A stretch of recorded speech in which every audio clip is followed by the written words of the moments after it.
ఈయన ఎపిసోడ్లో Manas and Priyanka big బాస్లోకి ఎంట్రీ ఇచ్చారు. మానస్ని చూడగానే విష్ణు నా పొలంలో మొలకలు వచ్చాయి అన్నట్లుంది తన హ్యాపీనెస్. బికాస్ వాళ్ళిద్దరు కలిసి వర్క్ చేశారు కాబట్టి ఈరోజు వీళ్ళిద్దరూ కలిసి ఒక కంటెండర్ని సెలెక్ట్ చేసుకోవాలి. వీళ్ళు కూడా డిఫరెంట్ ఫన్ గేమ్స్ పెట్టారు అండ్ వీళ్ళని ఇంప్రెస్ చేస్తే వాళ్ళని సెలెక్ట్ చేస్తారు. వీళ్ళు అయితే మానస్ అండ్ ప్రియాంక కలిసి నబీల్ అండ్ ప్రేరణని సెలెక్ట్ చేసుకున్నారు. వీళ్ళు సెలెక్ట్ చేసుకున్న స్కిల్స్ ఏంటి అని అంటే మెంటల్ స్ట్రెంగ్త్ అండ్ స్కిల్ని సెలెక్ట్ చేసుకున్నారు. అండ్ నబీల్ అండ్ ప్రేరణ కలిసి ఇంకో ఇద్దరిని సెలెక్ట్ చేసుకోవాలి. వీళ్ళిద్దరి డిస్కషన్లోని వీళ్ళు నిఖిల్ అయితే మనకి కష్టం అవుద్ది, సో నిఖిల్ వద్దు అని చెప్పేసి అని అనుకున్నారు నబీల్. అండ్ పృథ్వీని అవినాష్ని సెలెక్ట్ చేసుకున్నారు. పృథ్వీని ఎందుకని అంటే తనకి ఫిజికల్ స్ట్రెంత్ ఎక్కువ ఉంది, ఫిజికల్ గేమ్స్లో అయితే ఫుల్గా ఆడేస్తాడు, మెంటల్లీ అంత ఆలోచించలేడు అని చెప్పేసి పృథ్వీని సెలెక్ట్ చేశారు. అవినాష్ని ఎందుకు సెలెక్ట్ చేశారు అని అంటే అవినాష్కి కొంచెం ఇంగ్లీష్ వర్డ్స్ అలాంటివి ఏమైనా వచ్చినా కూడా కొంచెం తడబడతాడు, అందుకని అవినాష్ని సెలెక్ట్ చేసుకున్నారు. స్ట్రాంగ్ ప్లేయర్స్ని సెలెక్ట్ చేసుకొని ఉండొచ్చు, బట్ వీళ్ళు గెలవాలి అని అంటే కొంచెం వీళ్ళకన్నా వీక్గా ఉండే వాళ్ళని సెలెక్ట్ చేసుకోవాలి కాబట్టి వీళ్ళు వీక్ ప్లేయర్స్ని సెలెక్ట్ చేసుకున్నారు. అండ్ ఫస్ట్ గేమ్ వచ్చి సుడోకో. ఈ సుడోకో ఎటు చూసినా, డయాగ్నల్గా చూసినా, స్ట్రైట్గా చూసినా, వర్టికల్గా చూసినా, ఎటు చూసినా 15 అనే నెంబర్ రావాలి. ఈ సుడోకోని సాల్వ్ చేయాలి. నబీల్ ఫస్ట్ సాల్వ్ చేసేసాడు అని అనుకొని వెళ్ళి గంట కొట్టేస్తాడు, కానీ నబీల్ సాల్వ్ చేయలేదు. ఫస్ట్ రోలోనే పోతుంది అనమాట, ఫస్ట్ కాలంలోనే పోతుంది. గంట కొట్టేశాడు కాబట్టి దాని తర్వాత చేంజ్ చేయకూడదు.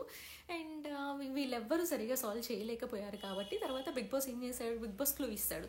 మిడిల్లో 5 పెట్టుకుంటే మీకు ఎటు చూసినా 15 వచ్చేలా ఈజీగా సాల్వ్ అవుతుంది అని చెప్పేసి ఒక చిన్న క్లూ అయితే ఇస్తాడు. ఆ క్లూ ఇచ్చిన తర్వాత అవినాష్ ఫస్ట్ సాల్వ్ చేస్తాడు. అవినాష్ ఫస్ట్ సాల్వ్ చేసింది నబీల్ నమ్మలేక, అవినాష్ నిజంగానే నువ్వు సాల్వ్ చేసావు లేకపోతే వెనకాల ఎవరైనా హెల్ప్ చేశారా అన్నట్టు మాట్లాడాడు. విచ్ హర్ట్స్ అవినాష్, డెఫినెట్గా ఎవరికైనా హర్ట్ చేస్తుంది. అండ్ ప్రేరణ కూడా సెకండ్ సాల్వ్ చేసింది, థర్డ్ పృథ్వీ సాల్వ్ చేశాడు. నబీల్ అసలు సాల్వ్ చేయలేకపోయాడు కాబట్టి 4th పొజిషన్లో ఉండిపోయాడు. ఫస్ట్ వచ్చిన వాళ్ళకి, ఫస్ట్ గేమ్లో ఫస్ట్ వచ్చిన వాళ్ళకి ఆబ్వియస్లీ అడ్వాంటేజ్ అయితే ఉంటుంది. వీళ్ళకి బాల్స్ ఎక్కువ వచ్చాయి, అవినాష్కి బాల్స్ ఎక్కువ వచ్చాయి. అండ్ సెకండ్ గేమ్ వచ్చేసి నేర్పుగా సాగు, స్కోర్ని పొందు, ఆ గేమ్ అయితే కండక్ట్ చేశాడు. ఆ బాల్ని నేర్పుగా తీసుకెళ్ళి 6లో వేస్తే వాళ్ళ స్కోర్ హైయెస్ట్గా ఉంటుంది. అండ్ అవినాష్ దగ్గర 8 బాల్స్ ఉన్నాయి, నబీల్ దగ్గర 4 బాల్స్ ఉంటాయి. నబీల్ ఉన్న బాల్స్ అన్ని కరెక్ట్గా వేసేసాడు కాబట్టి తన స్కోర్ వచ్చేసి 24 అవుతుంది. అండ్ ప్రేరణ ఒక బాల్ వేయలేకపోయింది, లేకపోతే ప్రేరణ స్కోర్ 36 అయి ఉండేది. ప్రేరణది పృథ్వీది 30 అయింది. అవినాష్ దగ్గర 8 బాల్స్ ఉన్నాయి కాబట్టి తను 43 అయింది. ఒక 1 బాల్ మాత్రం 1లో వేసాడు, అది కొంచెం మిస్ అయింది.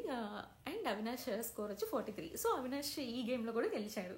అండ్ ఈ గేమ్లో కూడా గెలవడం వల్ల తనకి కంటెండర్ బ్యాడ్జ్ అనేది వస్తుంది. నబీల్ 2 గేమ్స్లో ఓడిపోయాడు కాబట్టి వీళ్ళు కరెక్ట్ డెసిషన్ తీసుకొని నబీల్కి బ్లాక్ బ్యాడ్జ్ అయితే ఇస్తారు. అలాగే వీళ్ళకి బిగ్ బాస్ ఒక పవర్ ఇస్తాడు, ఆ పవర్ని వీళ్ళు యూజ్ చేసుకోలేదు. మానస్ అండ్ ప్రియాంక వాళ్ళ యూజ్ చేసుకున్న పెద్ద అడ్వాంటేజ్ ఏం లేదు ఎవరికి. సో యూజ్ చేసినా ఒకటే, చేయకపోయినా ఒకటే. అందుకని అవినాష్కి కంటెండర్ బ్యాడ్జ్ ఇస్తారు, నబీల్కి బ్లాక్ బ్యాడ్జ్ ఇచ్చేస్తారు. నబీల్ ఇంకా ఏ గేమ్స్లో పార్టిసిపేట్ చేయకూడదు. మానస్ అండ్ విష్ణు లాస్ట్లో డాన్స్ వేశారు, సూపర్గా వేశారు. వాళ్ళు స్టేజ్ మీదే కుమ్మేస్తారు, ఇవన్నీ ఒక లెక్క. సో బిగ్ బాస్ పాట ప్లే చేశాడు అండ్ వాళ్ళిద్దరు మంచిగా సూపర్గా డాన్స్ వేసేసారు. ఈరోజు Vithika and Punarnavi Big Boss హౌస్లోకి ఎంటర్ అవుతారు. వీళ్ళు ఏ గేమ్స్ కండక్ట్ చేస్తారు, వీళ్ళు ఎవరిని కంటెంటర్గా ఎంచుకుంటారు, ఇది చూడాలి ఈరోజు ఎపిసోడ్లో. మన ఛానల్ ఎవరైనా సబ్స్క్రైబ్ చేయలేదు అని అంటే వెంటనే వెళ్ళి చేసేయండి. మరిన్ని అప్డేట్స్ కోసం